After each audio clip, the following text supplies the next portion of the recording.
오늘 이 시간에는 우리가 드리는 이 예배의 의미, 우리가 여러분 우리가 그렇지 않습니까? 우리의 인생이 정해져 있고 시간이 정해져 있잖아요. 하루하루가 365일, 그죠? 한 달 30일이 결코 짧은 시간이 아니에요. 365일에 비교해 30일을 보면 굉장히 많은 분량이에요.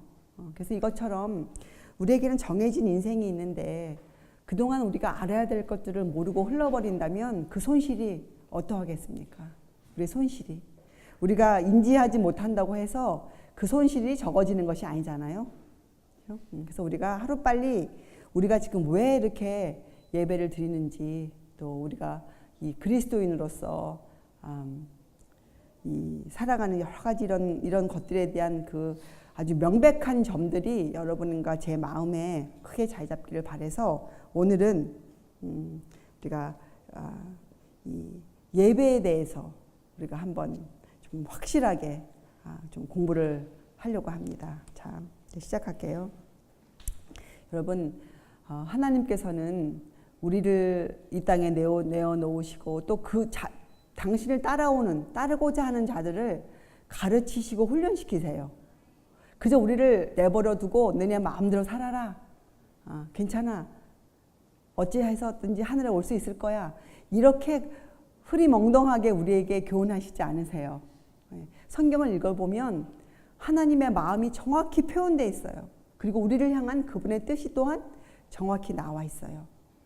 그죠? 그래서 여러분과 제가 예수님을 믿고 하나님을 신뢰하면서 우리들이 믿음이 자라나서 영생을 얻을 수 있는 그러한 사람이 되는 것은 분명한 그 방법과 분명한 길이 성경에는 나타나 있어요.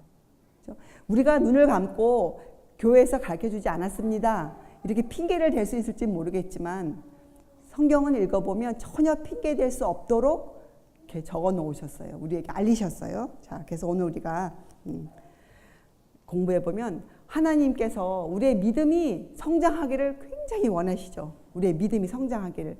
그래서 하나님께서 계획해 놓으신 것들이 있으세요.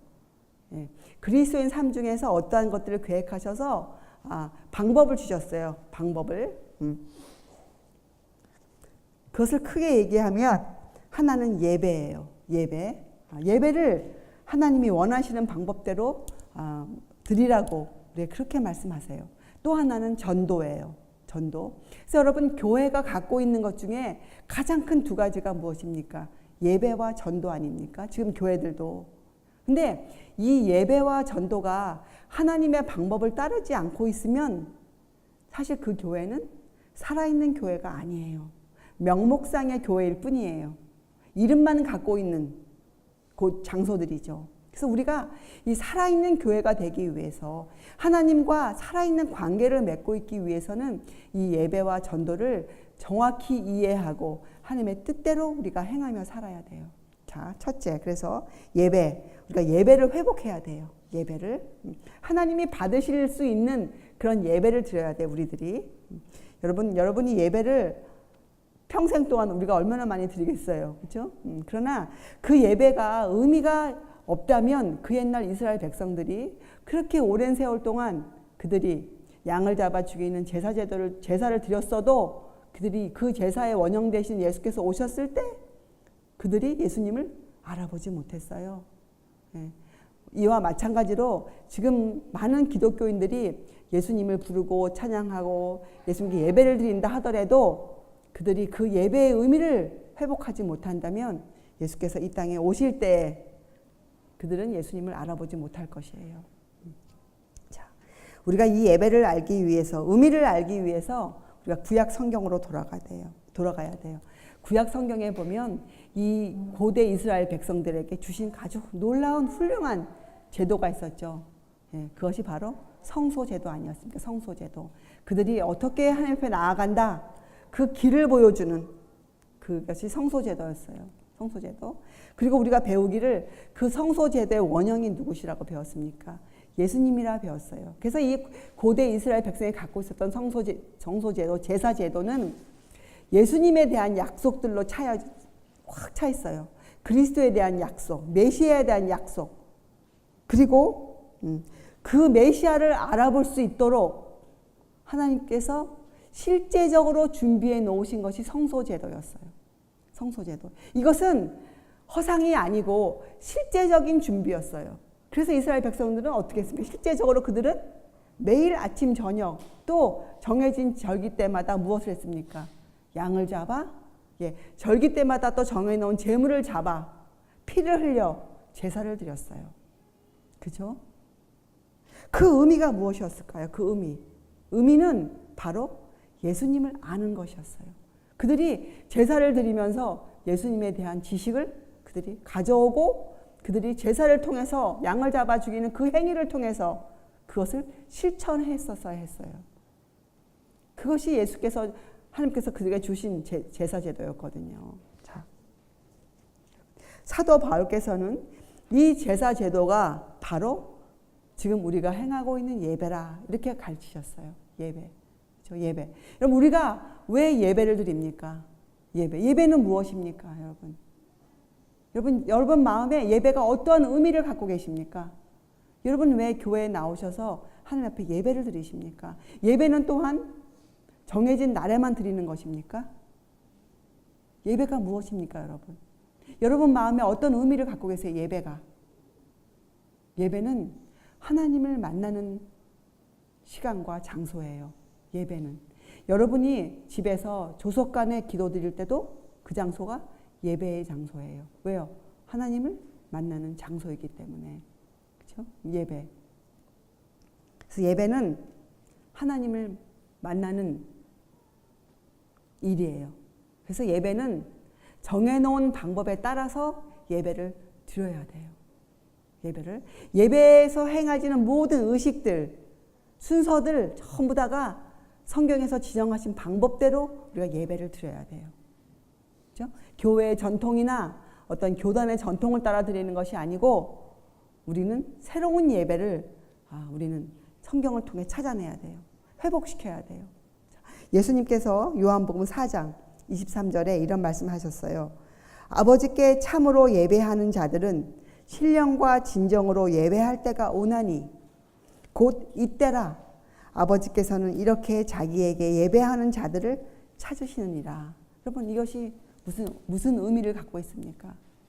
여러분 신령과 진정, 영과 진리로 예배할 때 그럼 무엇으로 우리가 예배란 것을 하나님을 만나러 가는 그 일에는 무엇이 필요하다는 거예요? 이스라엘 백성들은 제물을 가지고 갔어요. 자, 그렇다면 이 영과 진리가 무엇을 뜻하는 것이에요? 영과 진리.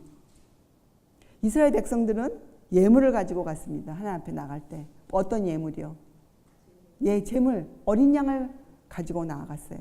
자, 그럼 여기서 말하는 영과 진리는 무엇이에요? 신령과 진리로 예배할 때. 바로 하나님의 어린 양이신 예수님에 대한 이해예요. 그저 막연한 예수님에 대한 이해가 아니고 어디에 대한 이해입니까? 하나님의 어린 양, 그분이 나와 세상 죄를 지고 가신 하나님의 어린 양이셨다.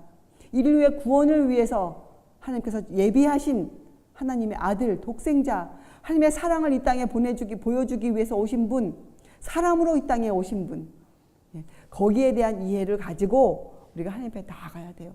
만약에 우리 마음에 우리의 사고력에 거기에 대한 이해가 부족하다면 우리는 예배를 충만히 드릴 수가 없어요.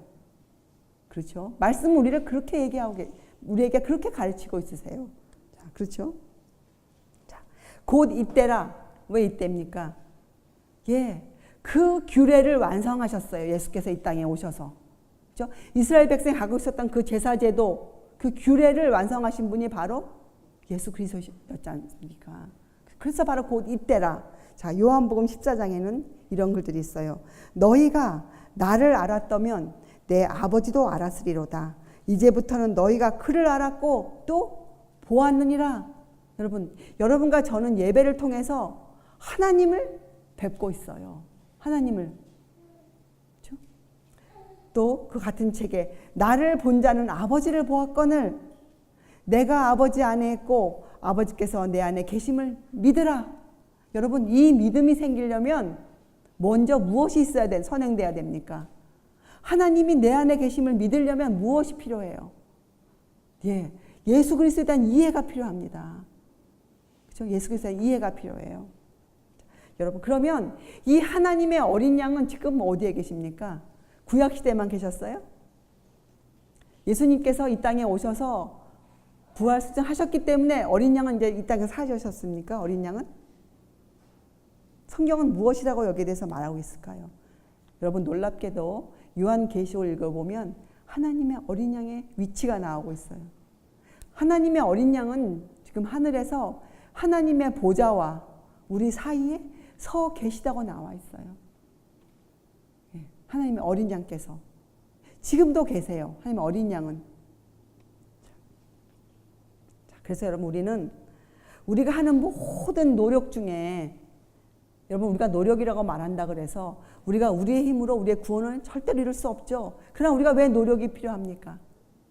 예, 우리가 그 하나님께서 베풀어 주시는 교육과 훈련을 받는 중에, 그죠? 진실된 체험을 얻기 위해서, 예, 하나님께서 주시는 것만, 순결한 것만 우리가 얻기 위해서 우리가 뭐가 필요해요? 예, 우리가 그 훈련을 받아야 돼요. 하나님 주시는 훈련을 우리가 받아야 돼요. 예. 그래서 여러분, 우리는 그 모든 우리의 노력 안에서 우리의 믿음의 눈을 그 하나님의 어린 양께 고정시켜야 돼요. 우리의 눈을.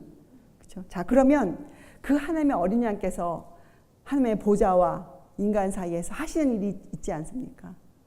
하시는 일. 그것을 우리가 예수님의 중보라 이렇게 불러요. 예수님의 중보라. 근데 그것을 내용을 공부해 보면 그것이 무엇이겠어요? 무슨 일을 예수께서 하시고 계십니까? 실제적으로 우리를 위해서 이걸 알아야 우리가 그 힘을 받아요. 우리가 그 힘을. 자, 예수님은요, 우리가 하는 그 모든 노력, 우리가 그 진실된 체험을 얻기 위해서 우리가 예수님, 하나님께서 베풀어 주시는 그 교육과 훈련을 진실로 받기 원해서 우리 마음이 갈급해요. 우리가 의에 줄이고 목마른 자가 되어요. 그렇죠? 우리가 하나님께 대한 지식을 알고 싶고 예수님의 그 어린 양 되심을 알고 싶어요. 예. 왜요? 그래야 우리에게 구원이 있음을 배웠기 때문에. 그렇죠? 하나님의 그 사랑을 우리가 알고 싶어요. 배우고 싶어요. 그런 노력을 우리가 열심히 하지 않습니까? 예, 하나님을 사랑하기 위해서 노력하고 이웃을 사랑하게 노력하고 하나님, 우리의 모든 노력에 보답을 해주세요. 그 노력을 충족시켜 주세요. 우리의 노력이 허지로 돌아가지 않도록 우리의 노력을 충족시켜 주신 일을 지금 하고 계세요. 여러분. 그러니 여러분과 제가 이 땅에서 수고하는 이 수고가 전혀 허지로 가지 않아요. 우리가 땀을 흘리는 만큼, 우리가 마음을 쓰는 만큼, 우리가 시간을 쓰는 만큼, 우리가 우리의 재물을 드리는 만큼 그것을 예수께서 우리에게 보답해 주실 것이에요. 그것을 충족시켜 주실 거예요. 우리에게 만족을 주실 것이에요. 만족을. 그렇죠? 자, 또 뭘 하십니까? 예, 당신의 보혜사 성령을 통해서 우리에게 보내주시잖아요.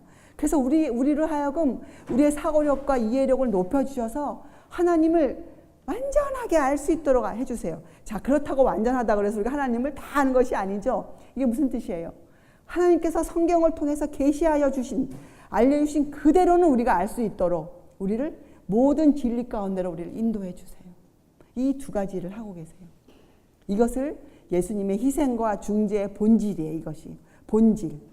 여러분, 예수께서 중보하 계시다 이렇게 막연히 아는 것은 아무런 도움이 되지 않아요. 예수께서 하시는 그 일의 내용을 우리가 정확히 알고 있어야 돼요. 그래야 우리도 주님께 기도를 드리죠. 하나님께 우리가 기도하죠. 같은 내용으로. 그렇죠? 그리스도인들은 예수님의 성향과 예수님의 마음, 생각을 그대로 배우는 사람들이잖아요. 우리가 하는 기도도 주님의 기도와 조화를 이루고 있어야 돼요. 우리 마음대로 하는 것이 기도가 아니에요. 예, 주께서 주시는 것을 우리가 기도하는 것이에요. 자, 그래서 여러분, 요한복음 17장에 보면 17장은 어떤 장이에요? 예, 우리가 예수께서 하늘에서 하시는 중보의 내용, 기도의 내용을 알 수 있도록 우리에게 해주시고 가신 기도예요. 요한복음 17장은 특별히 거기에 21절에 보면 아버지께서 내 안에, 내가 아버지 안에 있는 것 같이 저희도 다 하나가 되어 우리 안에 있게 하사. 이게 무슨 말이에요? 이것은 하나님과 인간의 연합을 지금 말씀하고 계시잖아요. 예. 이 연합을 누가 하세요? 예, 예수께서 하시잖아요. 예. 그런데 그 다음에 세상으로 아버지께서 나를 보내신 것을 믿게 하옵소서. 예, 여러분 이게 무슨 말이에요? 예수님께서 하나님의 어린 양으로 오신 그 사실을 사람들이 알아야 하나님과 연합할 수 있어요. 그리고 그 사실을 우리들도 이해해야 우리 안에 연합이 이루어져요. 그 이해가 우리가 예수님과 똑같아야 돼요. 그 이해. 성경에서 말씀하신 그대로 예수님을 이해해야 돼요. 예수님의 인성, 사람으로 오신 그 예수님이 그 부분이 도대체 무엇인지를 우리가 정확히 이해해야 돼요. 그래야 우리의 전도도 이루어져요. 세상으로 아버지께서 나를 보내신 것을 믿게 하옵소서. 그래서 여러분, 자, 믿음이란 것, 믿음엔 내용이 있어요. 내 마음대로 믿는 것이 아니에요. 믿음은. 여러분, 그렇죠? 예수께서 그러셨죠. 마지막 때 내가 이 땅에 올 때 믿음을 보겠느냐. 왜요? 믿음은 정확하고 아버지께서 뜻하신 바가 있는 것이 믿음이에요. 우리에게 그 믿음이 있어야 우리가 흔들리지 않아요. 자, 그 믿음의 중심이 되는 것이 무엇이냐? 예, 예수님의 인성과 신성의 그 연합이에요.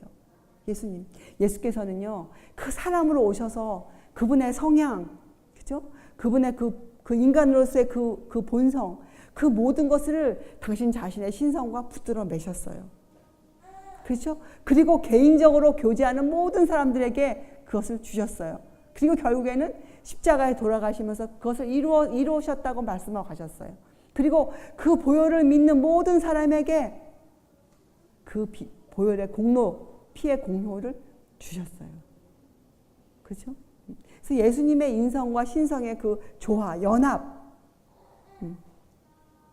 거기에 대한 이해가 바로 온 우주에 존재하는 믿음이라는 그 중심이에요. 중심. 이 세상에 태어난 누구든지 예수님을 믿었다면 그들의 믿음의 주제는 바로 예수님의 인성과 신성이었어요. 예수가 누구시다. 예수님이 누구시다라는 것을 대표하는 그분의 인성과 그분의 신성. 그렇죠?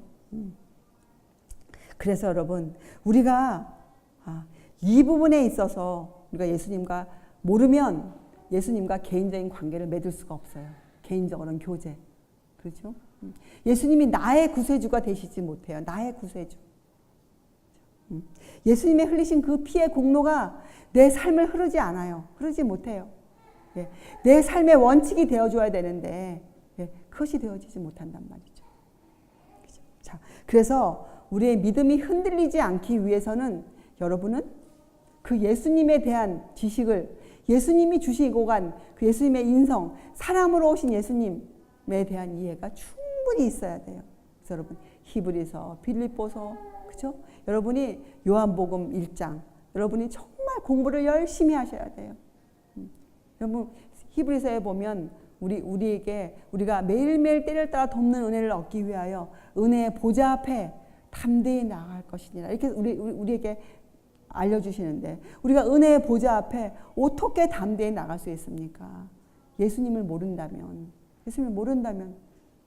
그분이 누구시란 걸 모른다면 우리 나갈 수 없어요. 그리고 우리가 이제부터 아는 것은, 여러분, 그냥 아는 것이면 큰일 나요.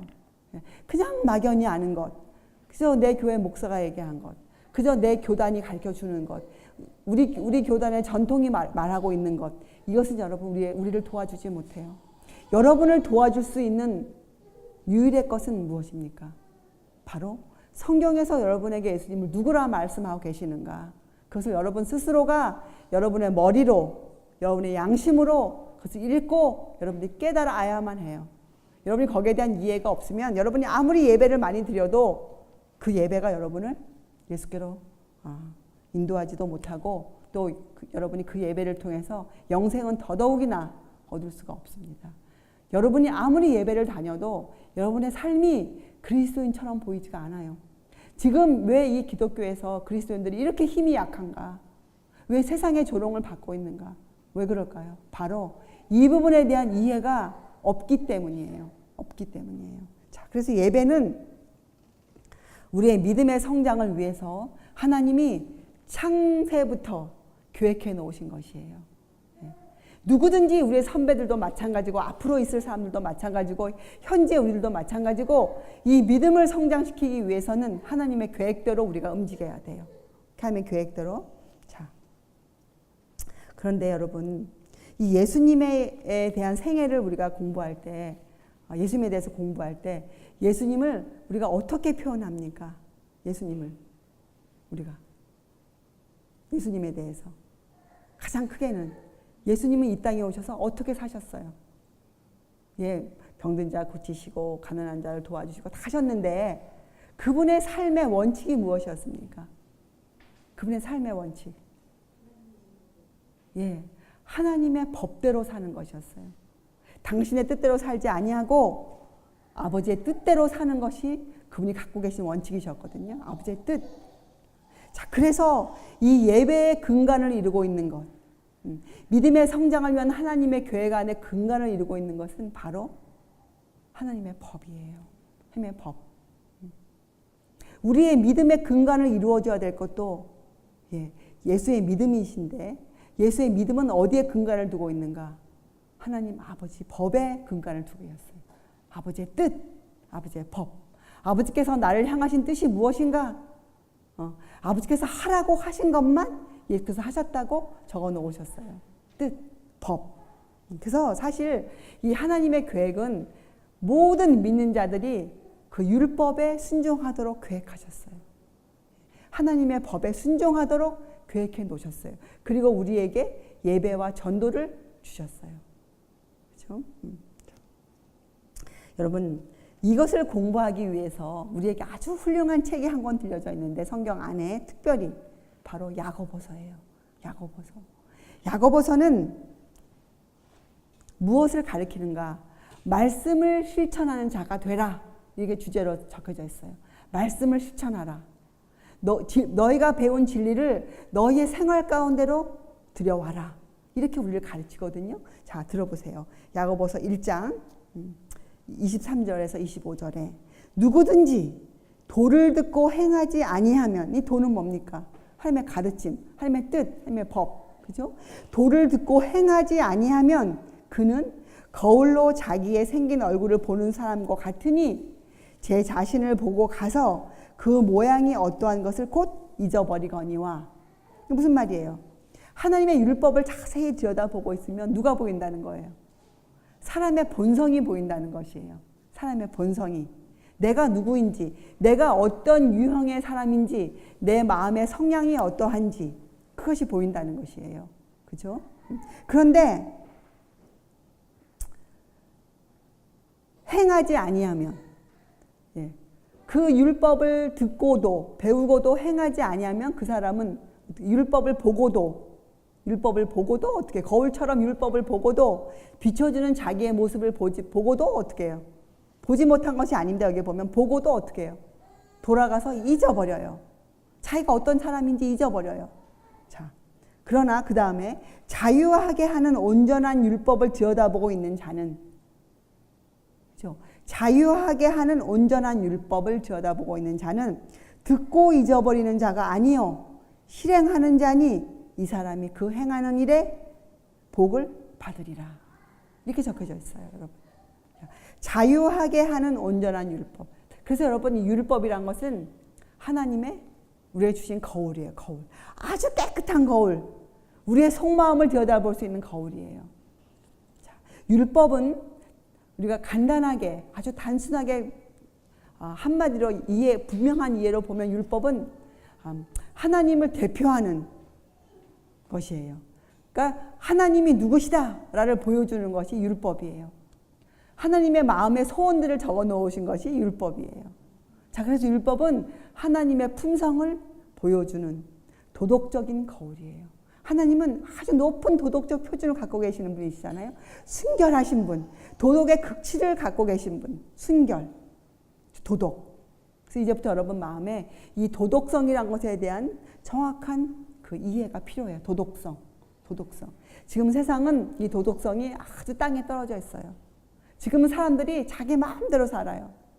그죠? 그러나 성경은 분명히 우리에게 우리가 가지고 있어야 할 표준을 말씀하고 계세요. 우리가 가지고 있어야 할 표준은 하나님 품성의 도덕적 표준인 율법이에요. 율법. 율법. 그래서 여러분 우리는 우리가 하는 말, 우리의 정신, 우리의 행위, 우리의 마음의 성향을 따라 우리 행위가 나오거든요. 이것을 바로 이 거울에 자유하게 하는 온전한 율법에 비추어 보아야 돼요. 매사에 비추어 보아야 돼요.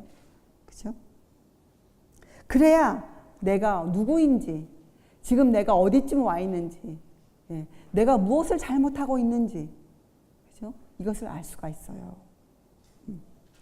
그래서 야고보서를 여러분들이 정말 열심히 한번 공부하시기 바랍니다. 그리고 꼭 해야죠. 그렇기 때문에 우리에게는 지금 맡겨진 하나님이 주신 일이 있어요. 삶의 사업이 있어요. 우리는 지금. 그것이 뭘까요? 그것이 뭘까요? 나가서 복음을 전파하는 것일까요?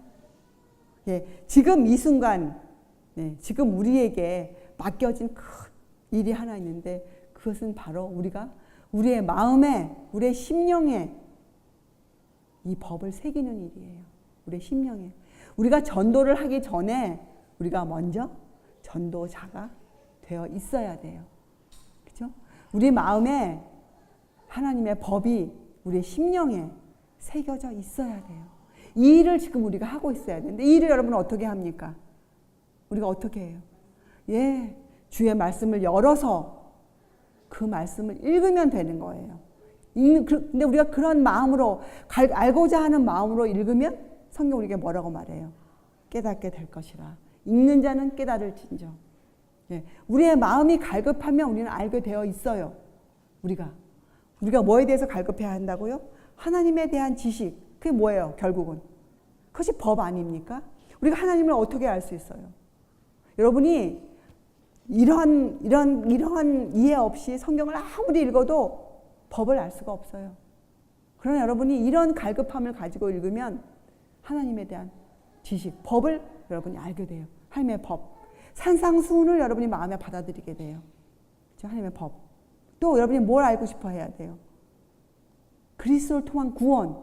도대체 왜 구원이 그리스도를 통해서 오는가? 그건 무엇을 우리에게 가르칩니까? 하나님의 어린 양에 대한 이해, 예수님의 신성과 인성에 대한 부분, 여기에 대해서 여러분이 갈급해야 돼요. 여러분이 거기에 대해서 정말 깊이 있게, 심도 있게 여러분이 알아야 돼요. 여러분이 이 진리의 광산을 어떻게 해야 돼요? 깊이 파야 돼요. 여러분이 그 보물을 얻기 위해서는 여러분이 깊이 파야 돼요. 여러분의 시간과 노력을 여러분이 그 안에 들여놓아야 돼요.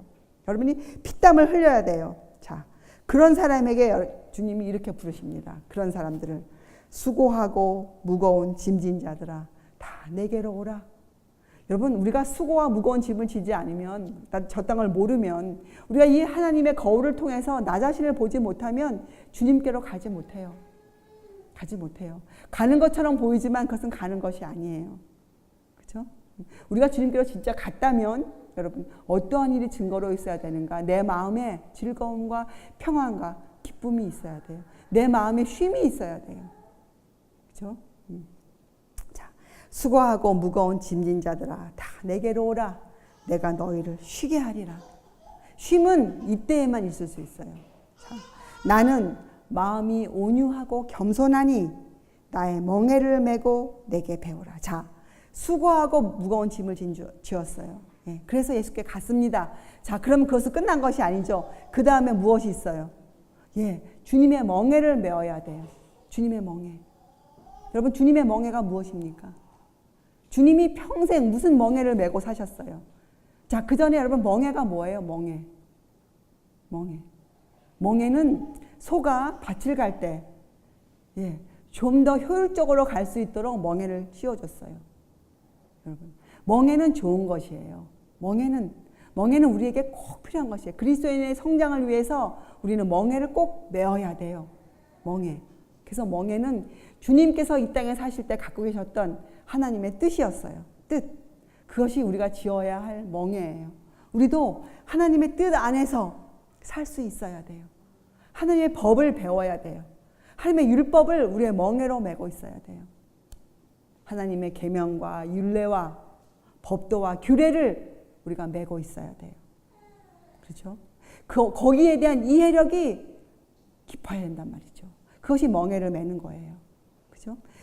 하나님의 계명과 율례와 법도와 규례에 대한 그 깊은 이해가 바로 우리의 멍에예요. 주님의 멍에. 예. 멍에를 메고 내게 배우라. 우리가 그것을 갖고 있으면 주님께 배울 수 있는 주님의 온유와 겸손을 배우는 그러한 자가 되죠. 그러면 너희 마음이 쉼을 얻으리니 우리 마음에 즐거움과 평안과 기쁨이 흘러요. 항상 기뻐할 수 있게 되어져요. 그렇죠? 자, 이는 내 멍에는 쉽고 내 짐은 가벼움이라 하시니라. 예수님의 초청이에요. 그렇죠? 자, 그리고 누가복음 9장 23절에 아무든지 나를 따라오려거든 자기를 부인하고 날마다 제 십자가를 지고 나를 쫓을 것이니라.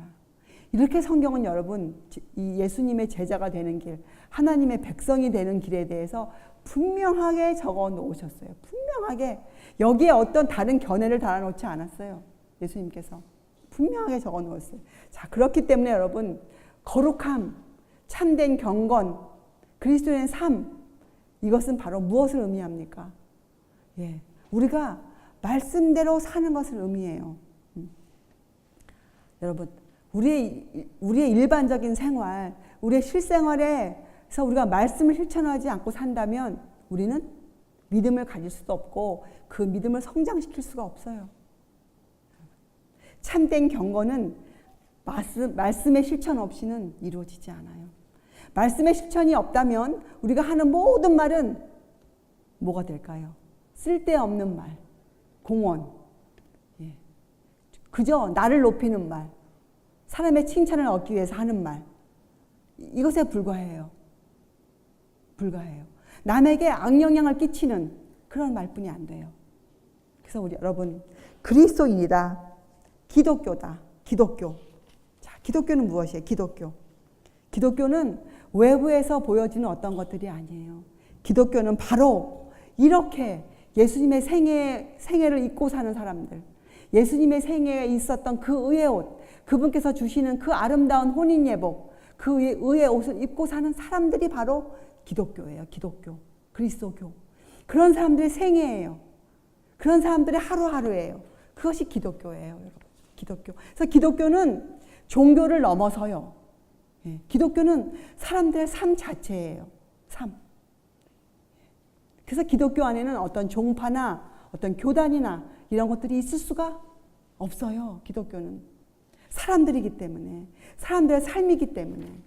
그렇죠, 여러분? 그래서 여러분,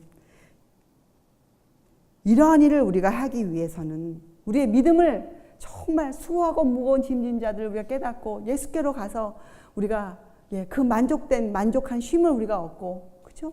그러니까 주님께 배우고 또 나아가서 이웃들을 사랑하고 복음을 전하기 위해서 여러분 우리는 이 참된 경건이 무엇인지, 예수님의 생애가 무엇이었는지, 하나님의 계명과 예수 믿음이 무엇인지 여기에 대한 이해가 지금 특별히 이 시대에는 충분히 있어야 돼요. 왜요? 지금은 말세이기 때문에 그렇죠. 말세이기 때문에. 말세에 죄들이 있어요.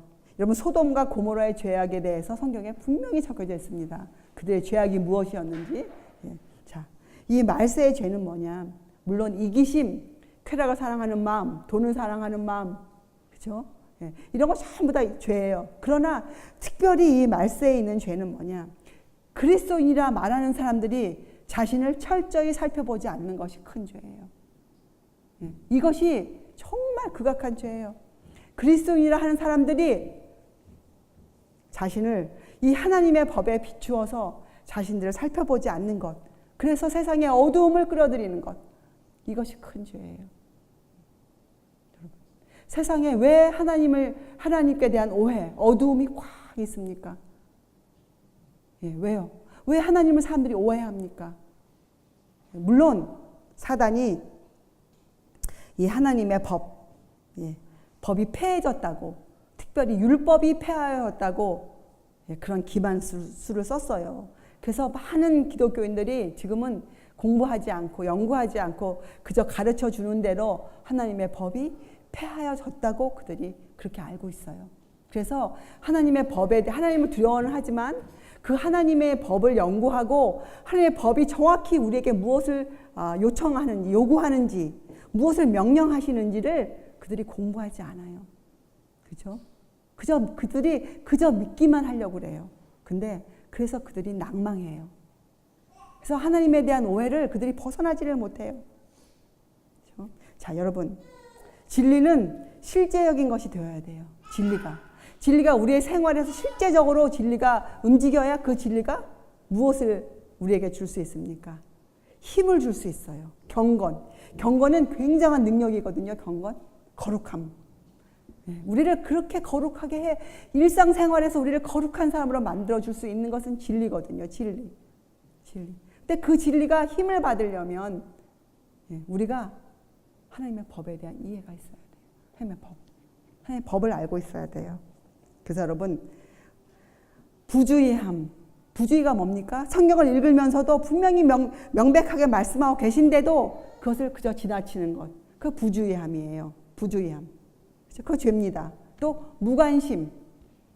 관심을 갖고 성경을 읽어야 되는데 무관심하게 지나가는 것. 그리고 게으름. 그렇죠? 천박함. 이런 것들이 말세에 그리스도인들이 갖고 있는, 공언하는 그리스도인이 갖고 있는 죄악들이에요. 여러분, 우리가 그런 죄를 짓지 않도록, 왜요? 예수께서는 우리 마음의 성향을 아세요. 예수께서는 우리 마음의 충동을 아세요, 여러분. 얼마나 감사합니까? 그래서 예전에 다윗도 이런 고백을 많이 하죠. 여호와여, 나를 살피시고 시험하사 내 뜻과 내 마음을 단련하소서. 여러분, 우리 마음의 충동을 여러분이 어떻게 아세요? 그러나 여러분이 하나님의 도덕적 거울을 잘 들여다본다면 우리가 알 수 있어요. 이렇게 여호와께서 우리의 마음을 살펴주세요. 우리의 마음을. 여러분, 시편 119편은 이 주의 말씀에 대해서, 주의 법에 대해서 우리에게 큰 교훈을 주고 있어요. 시편 119편은 또한 가장 많은 긴 장이에요. 119편. 자, 자세히 읽어보세요. 거기에 이런 글이 있어요. 주의 말씀을 열무로 우둔한 자에게 비추어 깨닫게 하나이다. 여러분, 여기에 말하는 주의 말씀이 뭔지 아세요? 주의 법이에요. 주의 법. 우리가 주의 법을 먼저 알아야 그 다음에 말씀하시는 주님의 교훈들이 올바르게 내 마음에 이해가 되어져요. 주의 법. 그렇죠? 또 시편에 내 마음을 주의 증거로 향하게 하시고 탐령으로 향치 말게 하소서. 내 눈을 돌이켜 허탄한 것을 보지 말게 하시고 주의 도에 나를 소송케 하소서. 여호와의 율법은 완전하여 영혼을 소송케 하고, 그렇죠? 내 눈을 열어서 주의 법에 기이한 것을 보게 하소서. 여러분. 자, 그리고 여러분, 또 우리에게 뭐에 대한 이해가 있어야 되는가? 그것을 바탕으로 여러분, 이 주님께서 곧 오신다는 여러분께 확신이 있어야 돼요. 주님 곧 오신다. 주님 곧 오신다. 그래서 주의 재림을 사모하는 자. 여러분, 특별히 이 말은 무슨 뜻이냐? 우리는 지금 주님 편에 서 있어야 돼요. 지금. 여러분, 이렇게 말씀하시는 분들이 있어요. 조금 이따 할게요. 아니면 그때 오시면 할게요. 아닙니다. 성경은 우리에게 말하기를 지금 우리가 주님 편에 서 있어야 된다고 말해요. 지금 여러분의 생활이 주님의 생활로 옷 입고 있어야 돼요. 지금.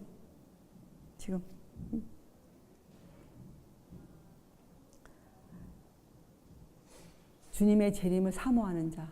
여러분, 베드로후서를 읽어보세요. 어떻게 표현해 놓았나? 너희가 어떠한 사람이 되어야 마땅하겠느냐? 여러분, 이 부분의 이해가 돼야 우리가 주의 재림을 진정으로 사모하는 자가 되어져요. 이렇게 되어야 우리가 짐승의 표의 환난을 우리가 겁내지 않아요. 우리가 이게 되어야 예수님의 그 기별, 하나님의 마지막 자비의 기별을 우리가 온전히 전할 수 있는 전도자가 되어져요. 지금 세상에 그것을 얼마나 필요로 하고 있는지 몰라요. 지금 세상이 그 하나님의 마지막 기별을 얼마나 원하고 있는지 모릅니다. 그렇죠? 그래서 예수님이 그런 자들을 찾으세요. 요한복음의 14장에 가서 너희를 위하여 처소를 예비하면 내가 다시 와서 너희를 내게로 영접하여 나 있는 곳에 너희도 있게 하리라. 예수께서 직접 말씀하셨어요. 예수님은 정말 진정으로 곧 오실 것이에요. 예. 여러분과 제 마음에 이 재림에 대한 소망이 불타올라야 돼요. 그렇죠? 그래서 여러분, 우리는 이 세상에서 나그네요, 순례자들이에요. 이 세상 우리의 집이 아니에요. 우리는 하나님이 지으시고 경영하실 터를 바라보고 사는, 우리의 믿음의 선배들은 다 그 터를 바라보고 살았어요. 우리도 마찬가지예요. 그래서 여러분과 저는요, 이 땅에서 세상에서 행해지는 어떤 풍습들에 관여할 필요가 전혀 없습니다. 우리는 전혀 필요가 없어요. 왜요? 우리는 나그네예요. 이 세상에 속한 사람들이 아니에요. 그죠? 이 세상에서 지금 이루어지고 있는 모든 일이 우리랑 전혀 관계가 없어요. 우리는 순례자들이에요. 그래서 여러분, 지금 우리는 여러분 스스로 매일매일 확인해 보아야 돼요. 내가 과연 어떤 옷을 입고 있는가? 내 삶이 어떤 옷을 입고 있는가? 내 삶이 어떻게 보여지고 있는가? 그렇다고 여러분이 어떠한 교단이 말하는, 또 아니면 어떠한 사람들이 얘기하는 특정한 색깔과 특별한 옷을 입고 있을 필요가 없어요. 우리는 그저 어떤 옷을 입고 있으면 돼요. 예수께서 말씀하시는 그 의의 옷을 입고 있으면 돼요. 그죠? 사람들이요, 이 순례자라는 그 단어 때문에 예전에 초기에, 이 중세기에는 많은 사람들이 순례의 길을 떠났어요. 많은 사람들이 고행의 길을 떠났어요. 많은 사람들이 어려움을 자초하면서 그렇게 살아보았어요, 그들이. 왜요?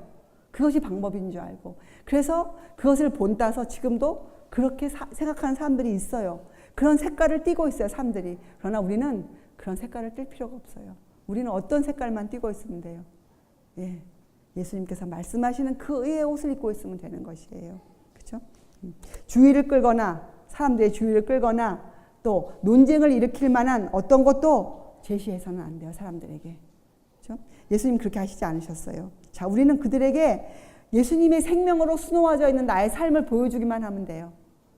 예수님의 생명, 그 보혈로 수놓아진 나의 삶을 보여주면 되는 것이에요. 그렇죠? 여러분 기억하세요. 예수님은 이렇게 겸손하고 온유한 심령으로 살고자 하는 모든 사람들을 알고 계세요. 그리고 그들을 기억하고 계세요. 그들의 이름을 손바닥에 새겨 놓으셨어요. 그들을 위해 지금도 어린 양이 되셔서 하나님의 보좌 앞에서 우리를 위해서, 우리가 하는 모든 그 노력을 보답해 주기 위해서 하나님 지금도 기도하고 계세요, 예수께서. 그리고 우리에게 당신을 알리시기 위해서 진리의 성령을 우리에게 보내주고 계세요. 여러분, 우리가 더 무엇을 바랄 수 있습니까? 우리가 더 무엇을, 모든 것을 준비해 놓으셨어요. 그리고 이것이 예배예요. 이것이 예배예요. 이것에 대한 이해를 갖고 우리가 나아가는 것이 예배예요. 왜요? 예수님은 바로 하나님과 인간이 만날 수 있는 그 만남의 장소예요. 하나님과 인간이 교통의 장소세요. 만남의 장소. 그렇죠? 만남의 장소. 여러분, 하나님을 만나고 싶으세요? 예수님을 통하여서 우리가 가야 돼요. 예수님을 통하여서. 자, 그것이 예배였어요. 자, 그럼 전도란 무엇입니까? 만약에 우리가 이렇게 예배를 이렇게 진정으로 배우고 이것을 이해했다면 우리 안에 어떠한 의무감이 들어올 것이에요. 나에게 준 이 즐거움, 내 마음에 준 이 쉼, 나에게 준 이 만족감, 이것을 내가 내 이웃들에게 전하고 싶다. 저 사람들에게도 이 좋은 것을 주고 싶다. 나누고 싶다. 이것이 나눔이에요. 이런 마음이 들지 않겠습니까? 자동적으로. 그래서 우리가 의무를 갖게 돼요. 정말로 진실한 그리스도인이 되면 마음에 전도를 향한 의무를 갖게 돼요. 의무를 갖게 돼요. 그런데 예수님이 이렇게 하셨어요. 마태복음에 상한 갈대를 꺾지 아니하며 꺼져가는 심지를 끄지 아니하기를 심판하여 이길 때까지 하리니 또한 이방들이 그 이름을 바라리라 함을 이루려 하십니다. 예수님의 전도 방법이에요. 상한 갈대와 꺼져가는 심지를 끄지 않으셨어요, 예수님께서. 그래서 우리가 전도할 때는 우리의 열정만 갖고 나가서 하는 것이 아니에요. 전도는 우리의 그 열정과 더불어 예수님에 대한 지식, 그죠? 그것이 충만히 있어야 돼요. 그래서 나아가야 어떻게 합니까? 우리가 하나님의 놀라운 사랑, 하나님의 독생자를 이 땅에 보내신 그 사랑을 우리가 전할 수 있게 돼요. 그렇죠? 그래서 여러분, 이제 우리들은 교회가, 기존 교회가 하고 있는, 명목상의 교회들이 하고 있는 통상적이고 일상적인 방법에서 벗어나야 돼요. 예, 전도는 우리 마음대로 하는 것이 아니에요. 전도는 예수께서 하라고 하신 방법대로만 우리가 하는 것이 전도고, 전도를 하기 전에 먼저 우리가 우리 심령으로 우리가 전도자가 되어야 돼요. 그래야 남에게 복음을 전할 수가 있어요. 그렇죠? 자, 여러분, 우리 모든 영혼들의 의무, 전도자가 되기 위해서도 우리는 예수님의 인성과 신성에 대한 이해, 그분이 왜 하나님의 어린 양이신지, 그렇죠? 주님의 멍에를 우리가 꼭 메어야 한다. 그 명예가 무엇이다. 이런 것에 대한 연구가 정말 필요하죠. 이런 것에 대한 연구가 없이는, 공부가 없이는, 여러분, 배움이 없이는 여러분들이 전도할 수 없습니다. 그리고 전도하지 마세요. 여러분이 모르시면 전도하지 마세요. 도리어 남에게 안 좋은 영향을 끼쳐요. 그렇죠? 그래서 어떤 분이 말씀하셨어요. 세상에 있는 불황자가 위험한 것이 아니고 알지 못하면서 안다고 하는, 공언하는 그리스도인들이 제일 위험하다고 그러셨어요. 왜요? 잘못된 것을 가르칠 것이기 때문에. 사람들이 한번 무엇을 배우고 그것이 머리에 박히면 그것을 뽑아내기가 참 힘들어지거든요, 여러분. 그래서 우리는 무엇만을 전해야 됩니까? 내가 내 생애로 예수님을 배우고, 그 멍에를 쥐고 배우고, 내가 그것을 경험한 것들, 내가 체험한 것들, 그 사랑의 경험들만을 우리가 전해야 돼요. 그것이 전도예요, 여러분. 그렇죠? 자, 저는 여러분과 제가 정말 이 마지막 때에, 예수님이 오실 때가 멀지 않은 이때에 진정으로 준비가 되어져서, 그렇죠? 이것은 뭐예요? 우리의 이해력, 우리 생각한 능력이 높아져서 진리를 깨닫는 자들이 되어서, 또 그렇게 사는 사람들이 되어서 마지막 때, 그때 주님께서 우리를 부르실 때, 마지막 전도를 위해서 우리를 부르실 때, 우리를 찾으실 때, 그때 우리가 찾은 바 되어지고, 그때 우리가 정말 나가서 그 마지막 증인으로 우리가 그 사업을 할 수 있는 그러한 사람들이 되기를 바랍니다. 예, 기도하시겠어요?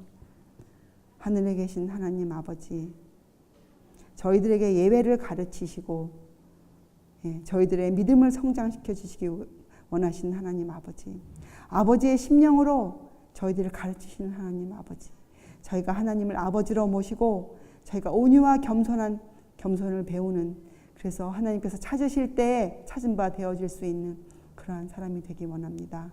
주님, 저희들을 가르치시고 저희들을 훈련시켜 주시옵소서. 감사드리오며 귀하신 예수 그리스도의 이름으로 아버지께 간절히 기도드리옵나이다. 아멘.